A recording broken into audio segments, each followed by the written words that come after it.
y un ataque sea algo malo para nosotros. 2026 বিশ্বকাপের ফাইনালে এক ঐতিহাসিক মুহূর্তের অপেক্ষায় ফুটবল বিশ্ব।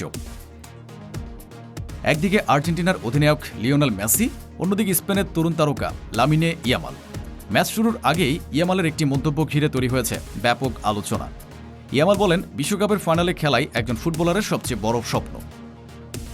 কিন্তু সেই ফাইনালে প্রতিপক্ষ হিসেবে লিওনেল মেসিকে পাওয়া তার কাছে একেবারে ভিন্ন অনুভূতি। ছোটবেলায় মেসির সঙ্গে তোলা একটি ছবি আজও তার জীবনের অন্যতম স্মৃতি। বড় হওয়ার পুরো সময় জুড়ে তিনি মেসির খেলা দেখে অনুপ্রাণিত হয়েছেন। ড্রিবলিং, মাঠে চলাফেরা, খেলার আনন্দ সবকিছু থেকে শেখার চেষ্টা করেছেন। স্প্যানিশ এই তরুণের মতে 39 বছর বয়সীয় মেসি এমন ফুটবল খেলছেন যা সত্যি অবিশ্বাস্য। যেখানে অনেক কিংবদন্তি এই বয়সের আগেই অপশন নেন, সেখানে মেসি এখনও বড় ম্যাচের ভাগ্য বদলে দিতে পারেন, গোল বানিয়ে দিতে পারেন এবং পুরো দলকে নেতৃত্ব দিতে পারেন। ইয়ামালের ভাষায় তার কাছে মেসি এখনও বিশ্বের সেরা ফুটবলার।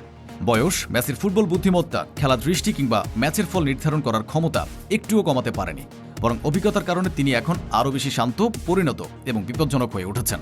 তবে আবেগের জায়গা থাকলেও মাঠের কোনো ছাদ দিতে চান না ইয়ামাল। তিনি বলেন, মেসি তার আদর্শ এবং ম্যাচের আগে তাকে সর্বোচ্চ সম্মান জানাবেন, কিন্তু রেফারির প্রথম বাঁশি বাজতেই সব আবেগ একপাশে রেখে নিজের দেশের জয়ের জন্য শতভাগ উজাড় করে দেবেন।